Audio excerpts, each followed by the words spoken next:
నమస్కారం. శ్రీ మహావిష్ణువు ఎప్పుడు ఆదిశేషునిపై ఎందుకు శయనిస్తాడో మీరెప్పుడైనా ఆలోచించారా? ఈ దివ్య దృశ్యం కేవలం ఒక చిత్రం కాదు, దీని వెనుక ఎన్నో లోతైన ఆధ్యాత్మిక రహస్యాలు దాగి ఉన్నాయి. ముఖ్యంగా దేవీ నిశ్శబ్ద సింహాసనం అనే ఒక అద్భుతమైన భావన దీనిలో అంతర్లీనంగా ఉంది. ఈరోజు మనం దాని గురించి తెలుసుకుందాం. ఆదిశేషుడు కేవలం ఒక పాము కాదు, ఆయన అనంతత్వానికి, కాలానికి, విశ్వభారానికి ప్రతీక. సృష్టి, స్థితి, లయలకు అధిపతి అయిన విష్ణువు ఈ ఆదిశేషునిపై శయనించడమంటే ఆయన ఈ సమస్త విశ్వాన్ని తన ఆధీనంలో ఉంచుకుని కాలాతీతుడై ఉన్నాడని అర్థం. ప్రళయం వచ్చినప్పుడు సమస్తం తనలో లీనం చేసుకుని సృష్టి తిరిగి ప్రారంభమయ్యే వరకు యోగనిద్రలో ఉంటాడు. ఆదిశేషుడు ఆ ప్రళయ జలాలపై స్థిరత్వాన్ని ప్రసాదిస్తాడు. మరి దేవీ నిశ్శబ్ద సింహాసనమంటే ఏమిటి? ఇక్కడే అసలైన ఆధ్యాత్మిక కోణం ఉంది. శ్రీ మహావిష్ణువు స్థితికారుడు.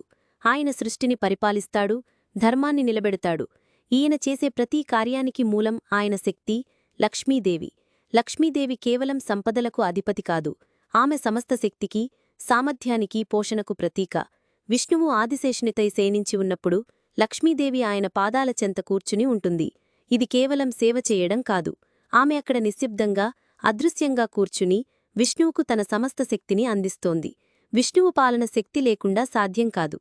ఆమె శక్తిని ప్రసరింపజేస్తూ విష్ణువు విశ్వాన్ని ధర్మబద్ధంగా పాలించడానికి అదృశ్య సింహాసనం వలె వ్యవహరిస్తుంది. ఆమె ఉనికి, ఆమె నిశ్శబ్ద మద్దతు లేకుండా విష్ణువు తన కర్తవ్యాన్ని నిర్వర్తించలేడు.